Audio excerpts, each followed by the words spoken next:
All right, guys, this week we are back again on another great topic to help you guys get through 2021 because it's been crazy. And We're like to a say minute the least. in and it's crazy. Holy Jesus. But everyone, we are back. And this week we're going to be talking about really, I almost felt like I feel like I should have had this guest on at the beginning of when I started the podcast, because if you are lost and really trying to find your way and find those goals and find ways to overcome, some mental blocks and things of that sort, this is going to be the episode for you. This week, I have Heather Vickery with us, best-selling author, speaker, coach. Heather, how are you? Welcome to the show. I'm great. Thanks. What a lovely intro. Thank you so Oh, much. no problem. No problem. So, what I do like to do with all my guests, please enlighten us on who you are, what your background is. How did you get to this point in your life today where Yeah. you are helping people become more successful in their day to day lives? That's a big question, George. I'm going to try to give you a small answer for a big question. Okay. Um, I am a success and leadership coach, and people go, "I don't know what that means." Um, I am a I am the type of coach that helps you level up in a 360 manner anywhere in your life. So I am a life and a business coach, but I'm not a very traditional business coach. I'm not going to go do these 5 things and you're going to make this much money. What I'm going to do is help you build a life and a business that brings you joy, that you love, that allows you to have work-life balance and harmony, and to step into what I call your brave. So brave is the core root of everything I do. I host the Brave Files podcast. My coaching membership program is called Intentionally Brave Entrepreneurs. My Facebook community is called Brave on Purpose. There's a theme, Right. and my coaching platform is called the Brave Method. So here's why, right?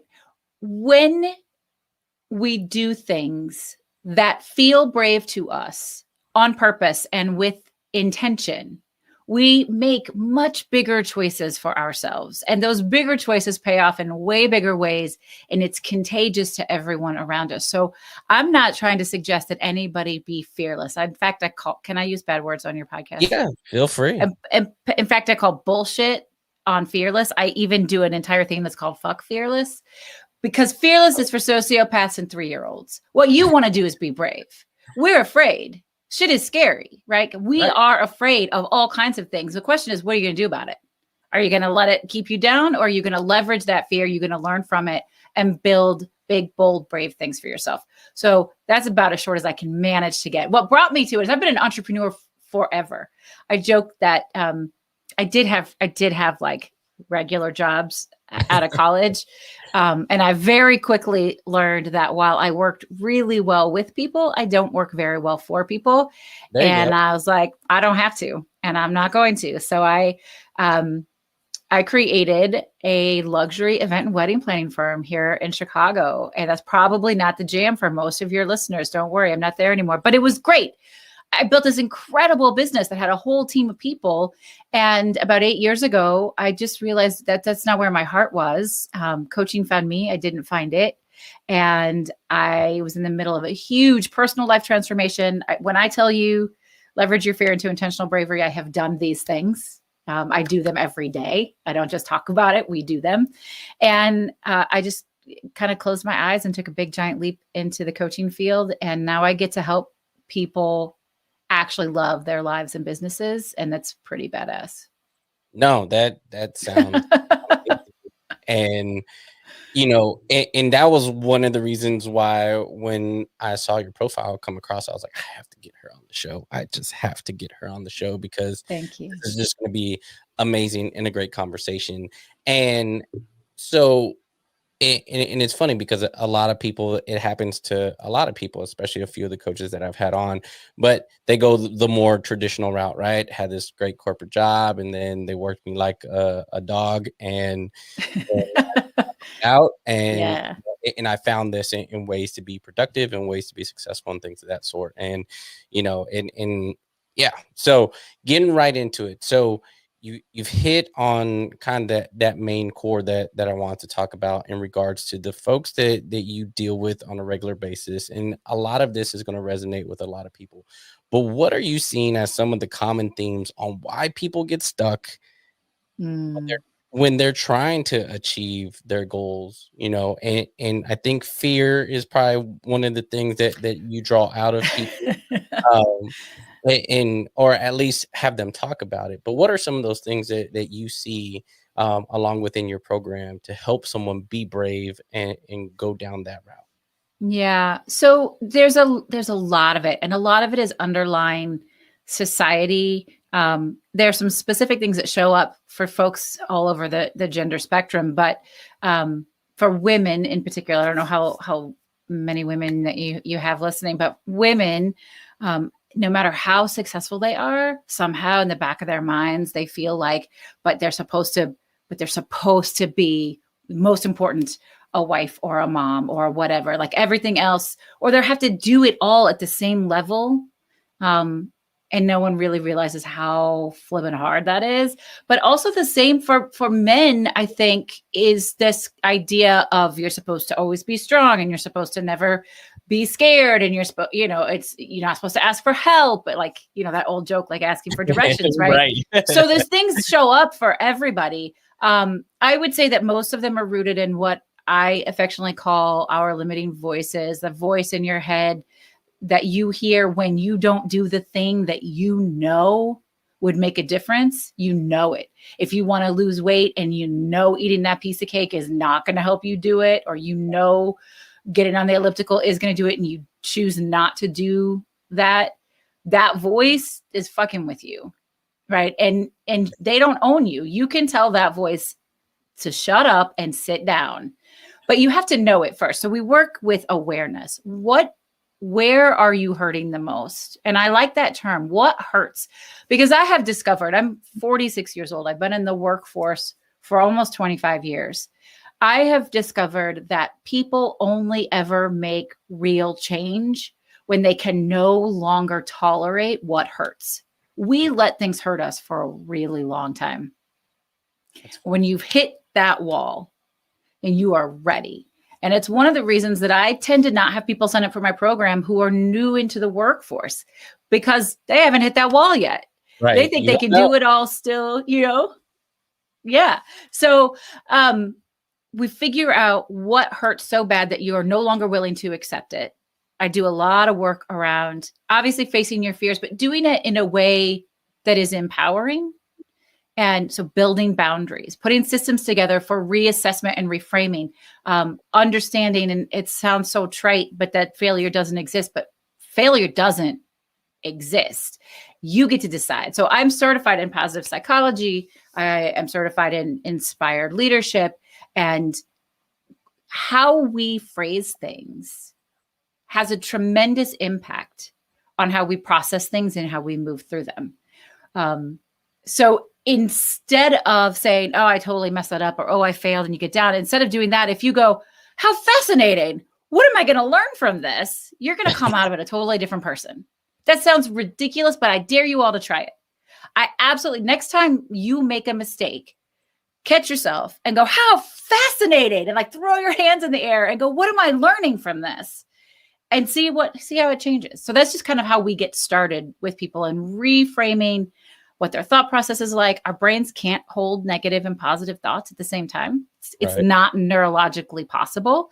So I am not saying don't feel your feelings. I am not saying you should be happy or positive all the time. You should feel your feelings. You should acknowledge your feelings, and then you should decide what you want to do with those feelings.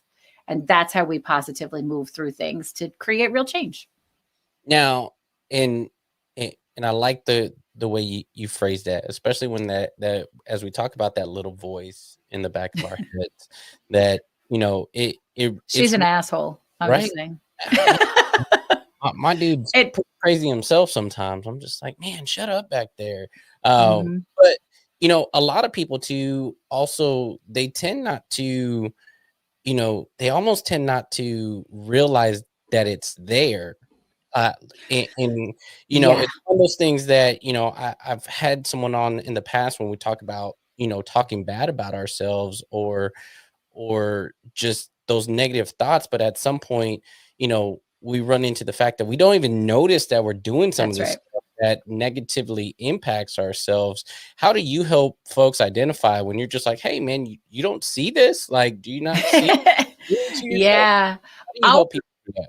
our habits have so much power over us, and we almost always do them routinely. How often have you been driving someplace that's almost the same route you drive every day to work, but it's not quite, but all of a sudden you show up at work and you're like, wait, how did I get here? This isn't where I was going. Right. Right. We do things on autopilot. We train ourselves to do that all the time. And so when I help people think about, but what's not working, what doesn't feel good, we start to uncover their habits. And 100%, the first thing I say is, I want you to just notice it.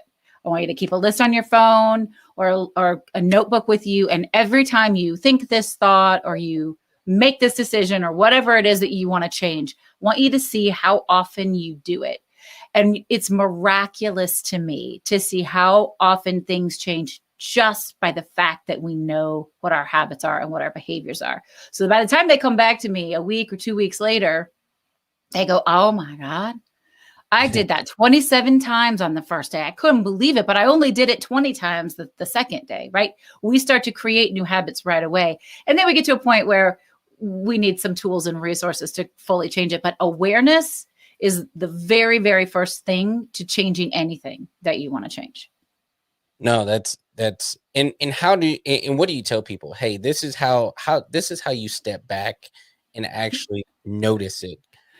Well, once we've talked about it, so let me go back a little bit. When I first connect with a client and we start to talk about what their dreams are and what their goals are, I ask questions like, okay, so why aren't you doing that now? Or why have you not achieved that now? And then they give me all their reasons. And I'll use the word excuses. They feel real, but they're Right. excuses. Whatever. It's too hard. I don't have enough time. I don't have a supportive partner. I can't make enough money, whatever. And then I will tend to say, what would happen if? So for example, kind of it was a big deal to her, fairly small example, but an easy one to digest. I have a client that when she first came to me, she said, I don't ever get to spend any time with my husband. I am an entrepreneur. I work from home. I work Monday through Friday, regular hours. He's in the events industry. He works nights. He works weekends. We never get to spend any time together. What I'd really like to do is not work on Tuesdays because he's off on Tuesdays. And I said, oh, what would happen if you just told your clients I'm not working on Tuesdays? And she goes, oh, well, what if they fired me or they didn't want to work with me anymore? And I said, well, that would be bad. So maybe then you wouldn't want to do that. But how will you know? How can you find out? And she's like, Right. oh, I suppose I could just ask them. And I said, or you could just tell them, right? We ask for permission an awful lot when we don't have to. So lo and behold, she hung up the phone. She sent an email to all of her clients and said, I just want to let you know, starting next week, I'm off on Tuesdays, but I will wrap up anything that I owe you by Monday. I'll be back on Wednesday morning. If you need anything, I'll get back to you then. Do you want to know what every single one of her clients said? Good for you. Thanks for letting me know. Thanks for letting me know.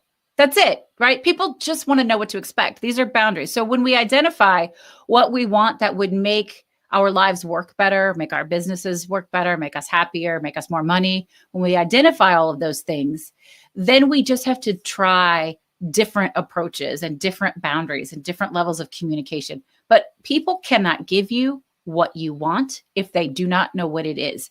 So stop assuming that your husband doesn't love you because he doesn't send you flowers. If he doesn't know you want flowers, it's your fault, not his.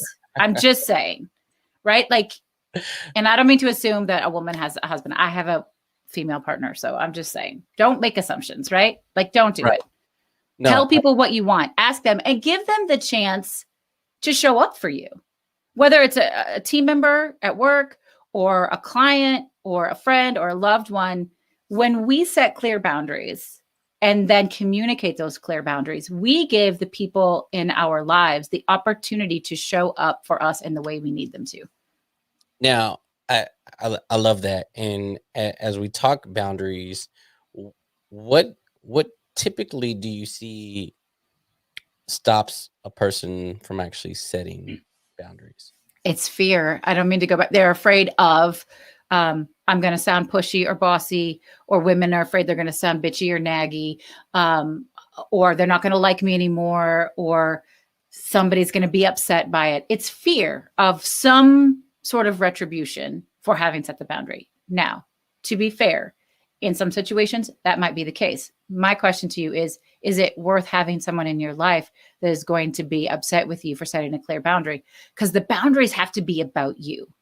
Boundaries are limits that define acceptable behavior, and you get to decide what those boundaries are. So we are at the time of recording, it's evening on a Thursday. I know that's not when this airs, but it's evening on a Thursday. I would never do this on a Monday or a Tuesday night because I have my kids on Mondays and Tuesdays. Now, I could be an asshole, say to you, what do you mean you want me to do it on a Monday or Tuesday? I can't do that. Or I could say, hey, Monday, Tuesday doesn't work, but I can do it on Thursday. How's that? Right? Like, you set your boundaries and you communicate in a kind and clear way. And people are like, cool, let's work with that. Yeah. Oh man. It's funny how people, I don't want to sound negative, fail to realize that, right? And to it's really hard. It definitely is. And it's one of those things that you have to kind of break through and push past that mentally. What are some things that you tell clients, hey, this is how you're going to have to break through and move forward? What is that first step? What is that baby step that you have to do? Good question. I'm a big fan of baby steps. And so I will tell people to break it down as much as you can, and then take each step and break that step down into the thing that's the easiest to do to start off with. But I will tell you this. So this is where, I am a coach. I do a lot of mindset work. I believe in our energy and all of those things, but this is where I'm super type A. I partner all of that with actual proven systems that work.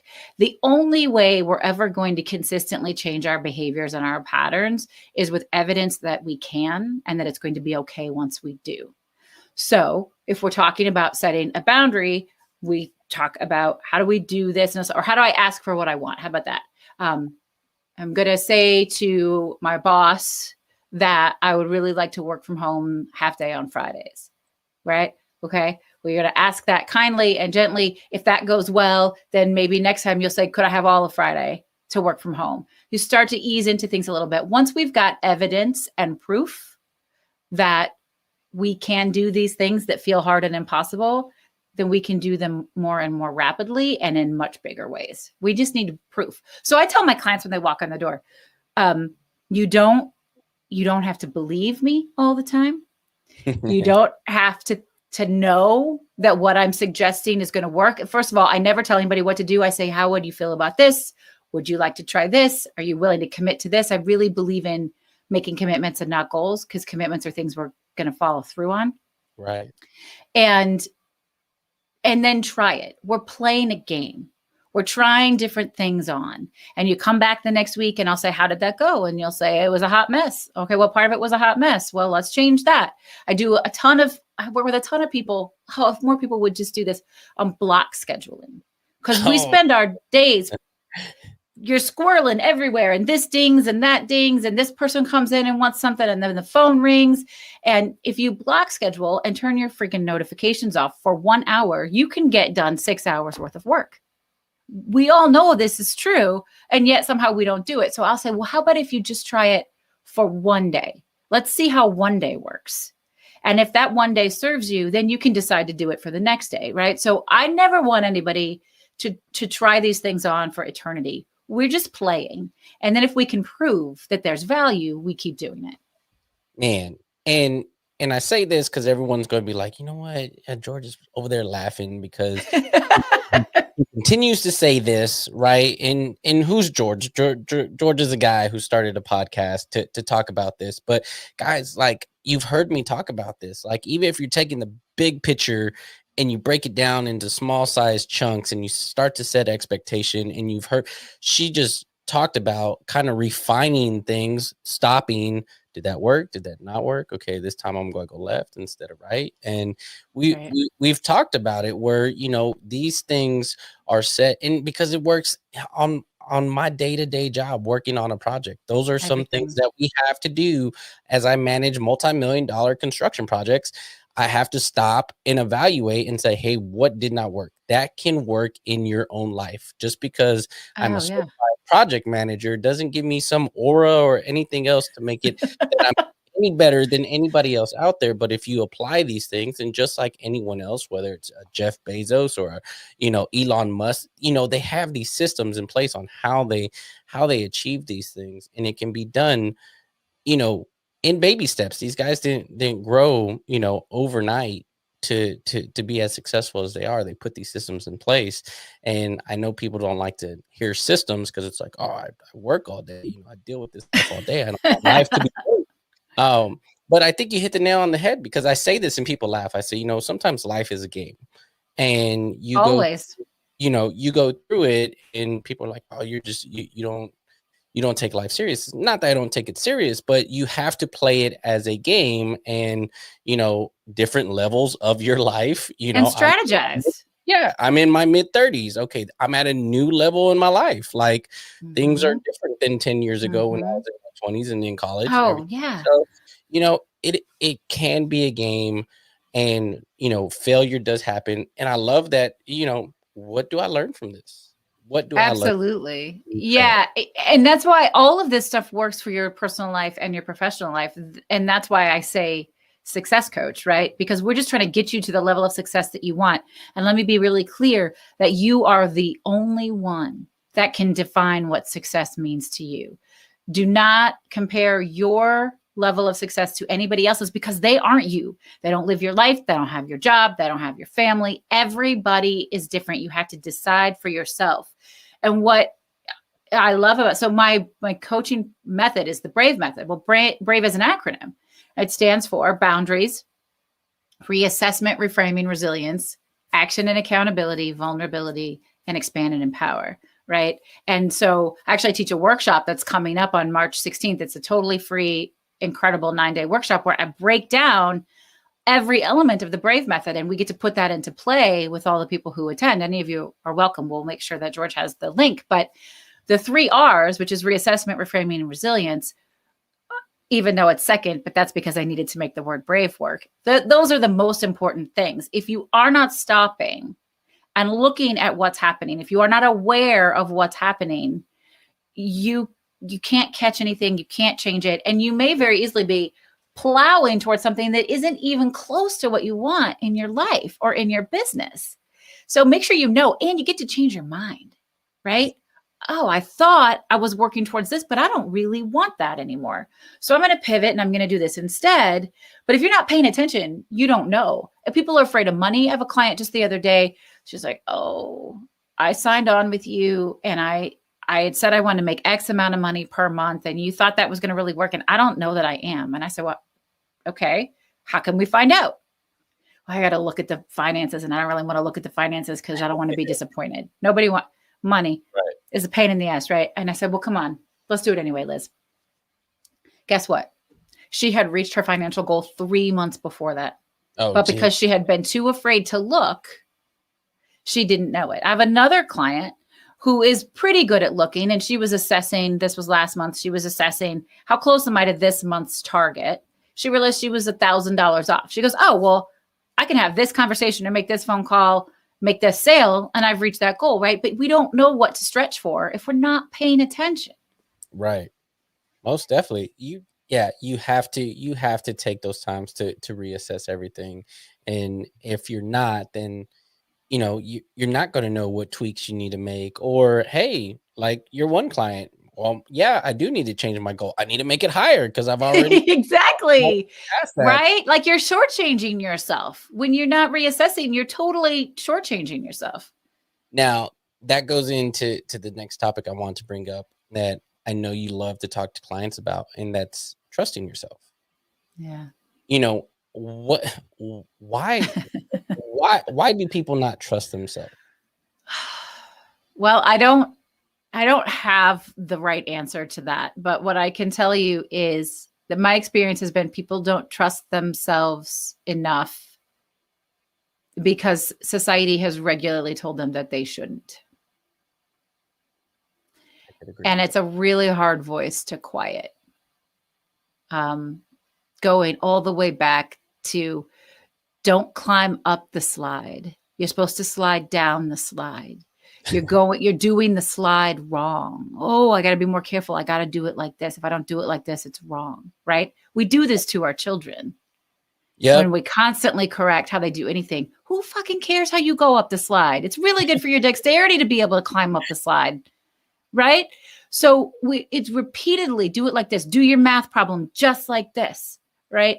This is how you learn to read. This is how you start a business.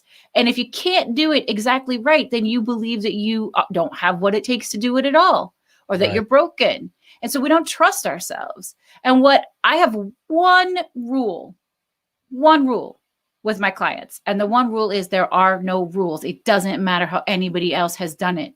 We can do it any way you want. And so then they learn to trust themselves to figure it out. And it's slow. This is not a quick fix. This is, I work with people for months and years and they grow. You'll notice personal change and transformation. And like you just feel lighter and more joyful almost right away, almost right after the first call, because you feel like you all of a sudden have something you can do about this problem. Right. But your permanent changes, they take a long time to do. And learning to trust yourself to know when to go harder, when to slow down, when to say yes, when to say no, when to ask for help, all of that. Those take a lot of work, but you can all do it. The thing about all of this is that it's all a skill set. It's not like you're born with it or not born with it. Right. You can learn this. You just have to want to. And by the time people come to me, they're like, I have an upper limit problem. I am my own problem. I am stopping myself and I don't want to do that anymore. How do we fix this? And I get clients who come to me and say, I never imagined that I would be able to ask for this or build this or try this. I couldn't have done this 6 months ago. Thank you. It's cool. Yeah, most definitely. That is one thing. And again, and I can't say that I fully trust myself in everything that I do, because again, what's been instilled in me in my military experience, right? You go this way, we tell you what to do, and this is right and this is wrong. So, but when I do see it from others, to where it's just like you said, I see so many people put that cap on themselves to where it's just like, I cannot make that much money. Like, it drives me crazy when I hear people say, well, yeah, I'm not supposed to. Said who? Why? Who's make that much money? And I've had conversations to where, whether it's culturally or, in society, they say, oh, you're of this status. You're middle class, so you can't make more than X. And it's just, and people surround themselves and put that ceiling on themselves to say, sure, yeah, that's what I've been labeled as. So I will be comfortable, at this point. And, it drives me insane. But, one of the things that you said there that I want everyone to hear, because you guys have heard me say it again, with the goals and what we talk about on setting these goals, you have to set expectations to yourself that it's not going to happen overnight. Because the biggest thing that I see people do, and where things start to go wrong, and as we entered the new year, right, we all know New Year's resolutions tend to fail 80% of the time, because you slip one time, you start to, and you give up off one time, and you give up, you fail. And, because you set this expectation that I got to do this hard, because this is what I want to meet. And if I miss one day, it's all over, and I'm never going to meet my goal again. And that's so not true. Cannot be the mindset, on the long-term goal, that if you set expectations for yourself, that, hey, even if you're trying to change yourself personally, it doesn't happen quickly. Right? No, not at all. And it's messy. You have to think of yourself almost like the butterfly, right? Like you go into this chrysalis, and it is really messy to come out as a butterfly. And what we're asking people to do, and I think maybe this is really why it's so hard, is we're talking about money, you're talking about limiting voices and challenging yourself, is we're asking people to be vulnerable. When you say to trust yourself. Right. That means you have to put yourself out there for other people. And for those of you who follow her, Brene Brown, of course, is the world's leading figure on vulnerability. But and you mentioned the military. Vulnerability is uncertainty, risk, and emotional exposure. So when somebody will say like, "Oh, in the military, we don't do that kind of thing," or like, "We have to follow these rules." Can you honestly tell me that in the military, they don't tell you to step up into uncertainty, risk, and emotional exposure? Nope. They definitely do. They definitely do, right? So y'all are making excuses that hold no water. Like, vulnerability is the key. Vulnerability is the birthplace of invention. There is no bravery without vulnerability. It cannot happen. You can't grow without it. And you have to just slowly trust yourself and trust the people that you've chosen to be around you to take yourself up and out of it. Yeah, most definitely. And a lot of that, and once you start to mix all that stuff together, that we've been talking about, I know you talk about taking intentional action. What does that mean? Really mean? And how can someone start to take steps forward to take an intentional action? Intentional action is literally the only way to grow exponentially and actually get where you want to go, because otherwise all this shit's happening around you and you're not paying any attention. So the best way that I can explain it to you is, first of all, you want to know why you are choosing what you are choosing. Why are you making these decisions? Why are you on this podcast interview? Why are you listening to this? Why are you watching this? Why are you saying this? A couple of years ago, I had the honor of a lifetime by being in a fairly small room with 10,000 other people, and Oprah Winfrey was the keynote speaker. Oh, nice. And Oprah's pretty cool, right? Even for everybody, Oprah's pretty cool. And she does this whole thing and it's magical and I love it. And she said, "I don't do anything without intention. From what I eat to what I wear to the car I drive, the people I interview, the movies I make, the conversations I have, I know why I do everything I do." And you may think that I have the privilege of being intentional because I'm Oprah, but I am here to tell you I am Oprah because I chose to be intentional. That's deep. Right? I've told that story thousands of times and I get chills every time. So how do you do that? All the stuff we've been talking about, you pay attention, you slow down, you look at your day each morning and you say, what do I want from this day? What do I want to say? Who do I want to say I've been at the end of this day? What do I want tomorrow? So for reassessment, I suggest goal planning and commitments on a daily, weekly, monthly, quarterly, and annual level. Know what you're building. Know what you want for yourself. Do that, and then you can get a little bit of a roadmap. You can build your own roadmap. Don't buy somebody else's roadmap. Their roadmap is not going to get you where you want to go. That's theirs. Right. Build your own, and you can break it down and be intentional. So some days are hard, right? Like I have a client who her kids are home. They're remote learning. It's really stressful. She was working really hard and her daughter was really slipping away from her. And so she decided that this week was going to be a week where she did the things that were really, really necessary for work. And the rest of the time, she was going to spend some quality time with her kid. She got to choose that because she knows what she needs to do next week when she goes back to it. And you can plan accordingly and everything doesn't fall apart. You just have to know where you're going so that you can break down. And you may not know every step that's going to get you there. That's not the point. You just need to know the next step. Right. You can see your goals, right? You can clearly identify, like, these are the things I want. I'm not sure how I'm going to get there, but you start at the bottom and you build your way up. Yep. That is 100%. And guys, you've heard me talk about it because as you backwards plan, right? I will ask you and have asked you, to look at it from a bunch of different angles as you backwards plan to make what you need to do, understanding what does it take. You start to ask yourself these questions, like, there's the goal. What do I need? What things What people do I need around me? What does this circle around me need to look like?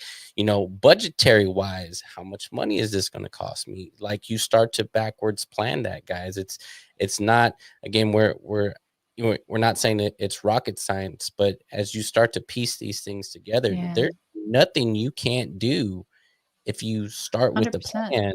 And then, if you're an over planner, then once you have the plan, you got to have someone kick you in the ass so you can actually put the plan in motion. Accountability. That's Yeah. the A in the BRAVE method. And also delegation, right? Just because you can do it all doesn't mean you should. And for those of you who are entrepreneurs, when I tell you that your business will never be as successful as you want it to be if you do not delegate and hire people to work with you, I mean it.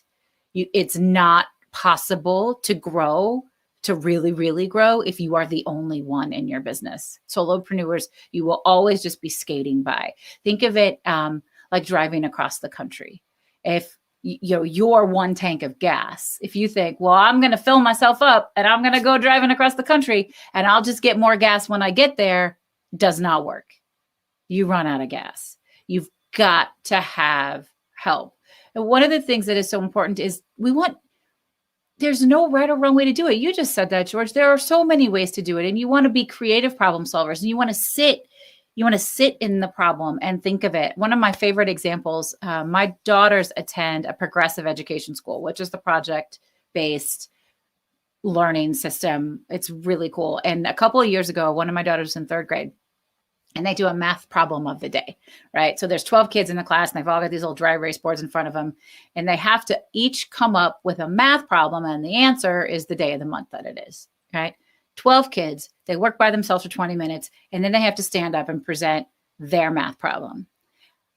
All 12 kids had a different problem, and they all got to the same answer. And the teacher said to these 3rd graders who are 9, what does this tell you?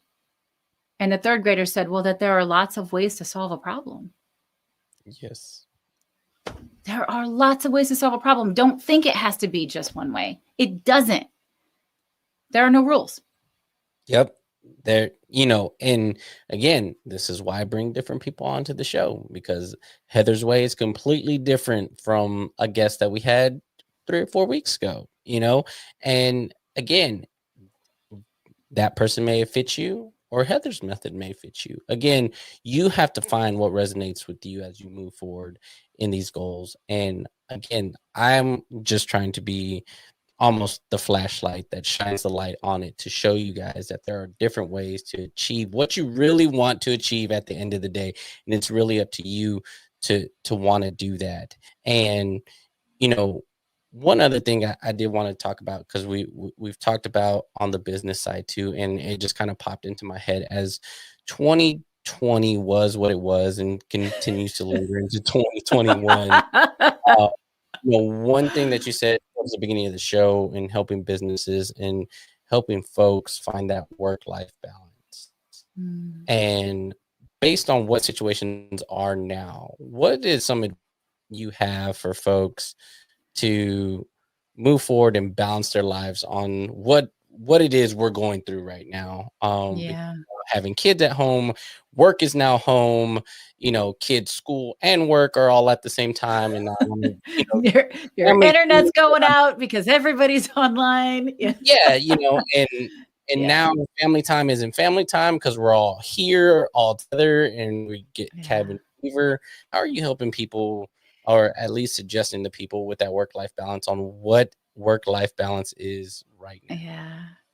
It is really hard. And people who had really done a great job at figuring out how to achieve a work-life balance, everything was thrown into a tailspin when we come home. I will say the first thing I want to define for you all is that balance is not the scales of justice. Having a balanced life does not mean that you spend half your time working and half your time with your family or on your personal life. That is just not reality.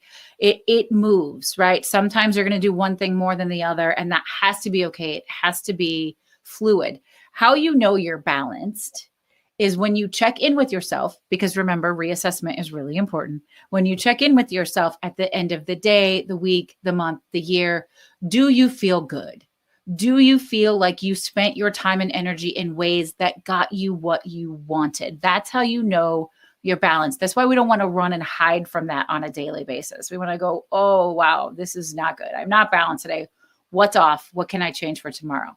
So there's some really great systems. And you said earlier, like, oh, people hate systems. I love systems. And I would have said there's no right way to do it. You can do whatever. I love systems. Find ones that work for you. And then when you get bored with them, find different ones. It's all good.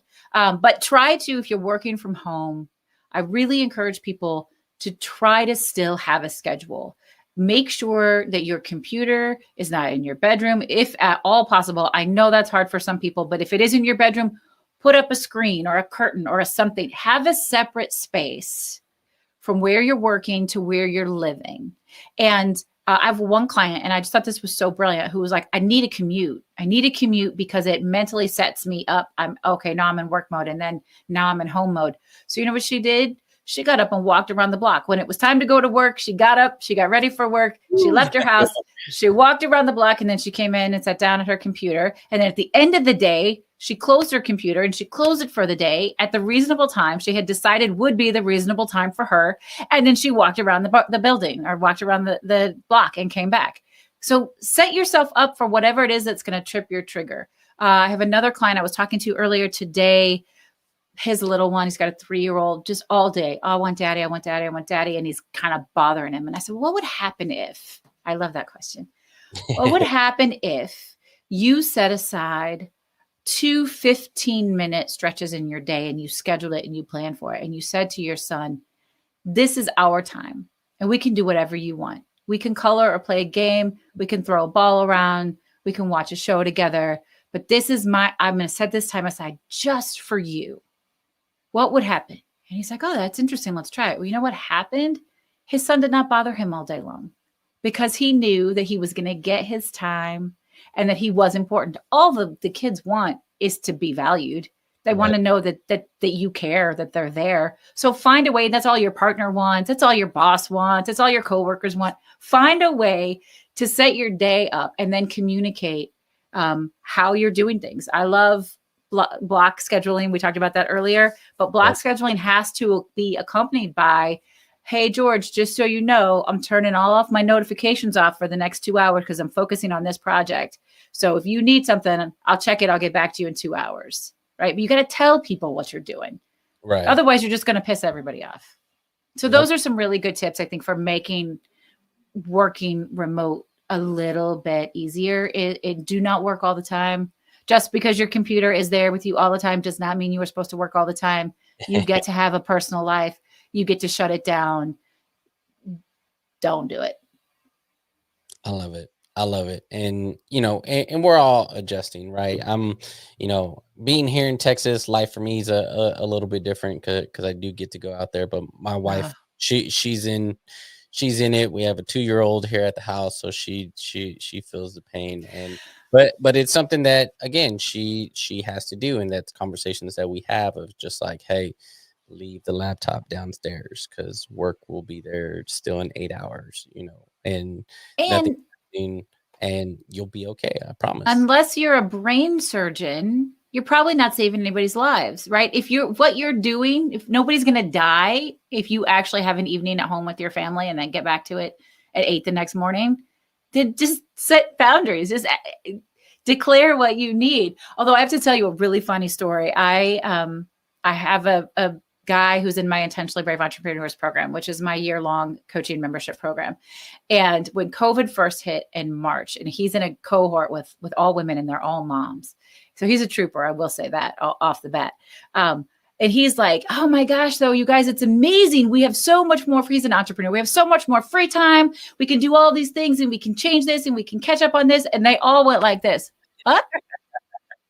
The fuck are you talking about free time? And I was like, my friend, you are the only one in this room who has more free time. There is not a mother on the planet who has more free time now that everyone's on quarantine, because now you just have to do both of your jobs all the time, right? So try to think about the perspective of the other people in your household and how their experience might be different from yours and how you can communicate your needs and expectations with one another to support one another, because it's got to be a give and a take. Oh yeah, most definitely in communication along the way. And if you haven't seen any of the themes throughout this show, communicating what those boundaries are, communicating what your needs are, communication is super, super important, even though Yeah, we it is. mix a bunch of other stuff together. But the root of all of it, when you set expectations for anyone, is physically talking to someone or at least emailing. But communication is there, and it's key to help you move forward on these goals as well. Now, Heather, tell me about the event you got coming up. Yeah. So I teach once a quarter, and I do it totally free just because I really love it. And I love connecting with new people, the Brave Method Workshop. And so the Brave Method Workshop is a 9-day event. It starts on March 16th. I don't remember what time it is. I think it's at 1 p.m. Central. I'm pretty sure. But we're trying a new time this time around. And we dig in. So it's an interactive experience. I do a little teaching. We do a lot of talking and connecting. People will come on and we'll work on each individual person's real life issues, what they're working on. It's an incredible workbook that comes with it. I've had people who've attended 5 or 6 times in a row, because every time, here's what happens. We change every day. We show up into our lives differently every day. We just don't notice it because we're here. It's like you don't see how quickly your kids grow, but you run into a friend from high school and your friend says, "Oh my God, your kid became an adult overnight," right? We show up differently. And so it's a really wonderful interactive experience. And I would love to invite all of you. All you have to do, and we'll send you this link, but it's vickeryandco.com/workshop. It's free. Okay. You just have to register. It does happen in Facebook through StreamYard, which is what we're using right now, which is really cool. And it's just a really fun way to build a little community and figure out maybe what it is that you don't know that's not working. You're going to learn a lot about yourself. And what I promise everybody is you will come out with some action steps. And if you do them, your life will change. No, that's awesome. And guys, we will have it on the website.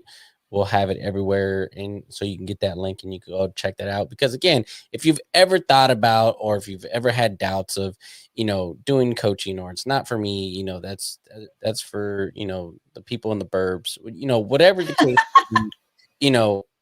check it out. Because again, you don't know what you don't know. And I'm telling you, if you hear it from other people, just like when you listen to this podcast, it's probably at some point you've had an aha moment off one of something a guest has said. You will have that aha moment in this type of event where absolutely you just got to go in with an open mind. And again, you're on Facebook. Again, unless you get pulled in, right, to be on camera, you can laugh and roll your yeah on some stuff, but at least take the opportunity and listen, because you never know. You walk in, you can walk in as a doubter and walk out amazed and on steps ready to kind of change your life and change your mindset, because that's what it's really all about, is trying to change the mindset to move you forward and move you upward. And you said it was March 16th, so starts on March 16th. Yep, we have about 5 weeks out, but get registered right away. We do some fun pre-stuff. We get to know each other. I'm even having pre-workshop coaching sessions with folks who are really interested in making some real changes in their lives. So there's a lot of really fun opportunities if you register early. Awesome. And Heather, where can people find you? So easy to find. It's vickeryandco.com. My kids think I'm a celebrity because if you type Heather Vickery into Google, my picture pops up. Ooh. I don't have the heart to tell them that it's just good SEO, but so yeah, vickeryandco.com. You can email me, Heather at Vickery&Co. I'm newly obsessed with Twitter. You can find me on Twitter at Vickery&Co, Instagram at Vickery&Co, and yeah, super easy to find. Awesome. Sure. And all those links will be on the website too, guys. So you can go check out the projectlifepodcast.com, where this will be with all Heather's links and links to the event, links to her social media. So shout her out on Twitter, right? Yeah, I love Twitter. That's new. I just only got involved in Twitter in November, but I'm really into it. No, that's awesome. So come follow me on Twitter and you'll be my favorite person because I'm still building my Twitter following. 3 of my friends. Yes. So Heather, Just before talk to myself. It's so much right. fun. Before I let you go, if you had one piece of advice to give my listeners out there for 2021 to make it a better year for themselves, what would that be? If I could only give everybody one piece of advice, it would be that you're not stuck unless you choose to be stuck. There is always at least one thing you could do that would change your current situation. Always. I can help you figure it out. I love that. I love that. Heather, thank you for your time. It's been great talking to you. Guys, don't forget it's okay to be a black sheep. I wore my black sheep hat for a I love reason. that. To think outside the box. And Heather, thank you for your outside the box thinking tonight. And I hope and I will push as many people to your event. Thank I'm you. probably gonna stop in at least for a couple days Oh, I to come love that. say hi. But again, thank you so much for being on the show. We're gonna definitely have to bring you on tail end of the year and see how 2021 was for everyone and see where we can get For ready for sure. 2022. I would love that. Thanks for having